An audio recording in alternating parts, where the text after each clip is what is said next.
I welcome us all back to this session of our governing body meeting.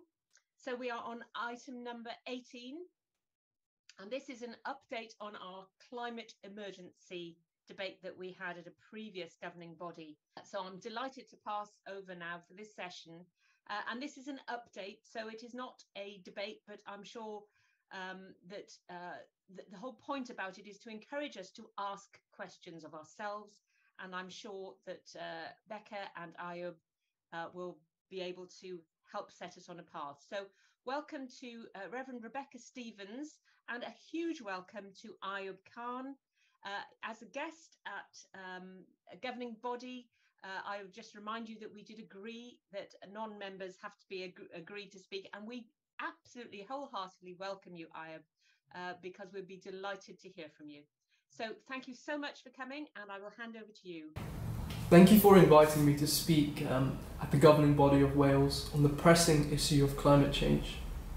I'm sure you're aware of yesterday's news of Pope Francis and the Archbishop of Canterbury, as well as the Orthodox Ecumenical Patriarch, asked Christians to pray that world leaders at the United Nations Climate Change Conference in November in Glasgow to make courageous choices.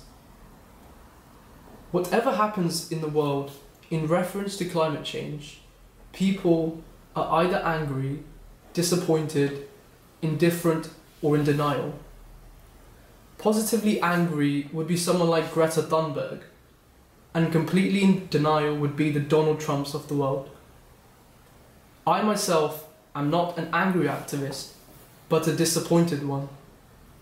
Disappointed with my own actions, saddened by the lack of effort demonstrated by domestic and foreign governments, and the failure of my elders to regard the reality of climate change. Climate change is not a myth or a fairy tale, nor is it fiction, but fact and truth. It is undeniably the biggest threat we face. It could be argued that the collective phrase global warming is deceptive. It doesn't necessarily sound menacing, threatening, or ominous. In fact, to us Brits, shivering on our chilly, lonesome island, it sounds rather appealing. I think most of us would cherish a few more blinks under the sun's beam and the weather a few degrees warmer. But it seems that the phrase global warming is misleading, because it doesn't identify the actualities as our unique, precious, and marvellous globe warms. In school, statistics was the component of maths which I enjoyed most, simply because the math was relatable, almost tangible, and could easily be identified in society. I would like to inform you of some alarming statistics surrounding global warming. 2010 to 2019 was the hottest decade in recorded history. Record-breaking temperatures have become the norm over the past decade as our globe warms at an exponential rate. There were 99 tropical storms in 2019, and because of this, a true tragedy which pains us all is that 6.7 million people were displaced from their homes by natural disasters, with the number continuing to rise every single year. Sadly, most of these people originate from lower economic backgrounds. Therefore, little, if any, aid is provided by internal and external governments.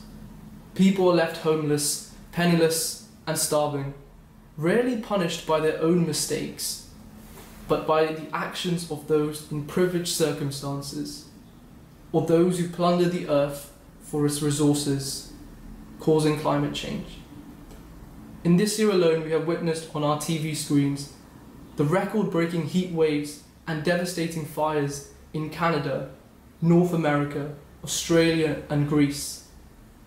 Also, torrential rain, landslides, and flooding in Indonesia, India, Germany, and London, to name a few.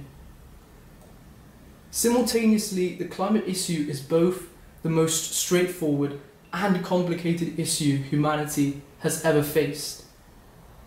Straightforward because we know and understand what we must do to limit the imminent and long-term repercussions of our negligence. To achieve success, we must stop the emissions of greenhouse gases and raise awareness of countries and corporations with the greatest carbon footprint and challenge them to make massive changes. Complicated and problematic because modern economic systems revolve around the profitable schemes of institutions who rely on burning tons of fossil fuels and thereby damaging our ecosystem in order to create uninterrupted economic growth. As humans, we are easily influenced. Often we are inspired by anti-climate propaganda. Let's not kid ourselves. Only a year ago, the former leader of the free world actively advocated against climate change, utilizing pseudoscience and God knows what. To counteract this, we should closely observe objective scientific data to understand the repercussions of climate change. But more importantly, take into account that as Christians we are custodians, gatekeepers and stewards of God's marvellous, bountiful creation of earth. It is our duty to safekeep our planet. But personally, ask yourself, have I taken the responsibility to fulfill God's commission? I would like to read to you a short section of the poem Webcam the World, written by Heather McHugh. The modern poem is a warning to everyone. Get all of it, set up the shots, at every angle, run them online, 24/7. Get beautiful stuff like scenery and greenery and style, and get the ugliness like cruelty and quackery and rue. There's nothing unastonishing, but get that too. We have to save it all now that we can, and while. Do close-ups with electron microscopes and vaster pans with planet cams. It may be getting close to our last chance. Will we in 50, 60, 70 years be only left with videos and photos of our extraordinary home? Will the 7 wonders be destroyed by natural disasters? What will be left of our astonishing reefs? Is the poet correct? Are we getting close? Is it our last chance? I appeal to your humanity and the possible future of your children and grandchildren. Often people are concerned about their legacy. What will I leave behind? What is my legacy? We should all take into account the legacy we will leave behind. Have we been good custodians? Have we educated our children, colleagues, schoolmates, children, parents about the dangers of global warming? Have we challenged councils, politicians, corporations, world leaders? The beautiful thing about the climate issue is that it is not denominational or restricted by borders, religion, and ethnicity. It affects us all. Our intellect and money is being invested in a collective future which should benefit everyone. Growing up, I was always told of the importance, the concept of global citizenship, its importance towards maintaining peace and equality. As global citizens, we must unite in the single, selfless goal to create a future worth living in.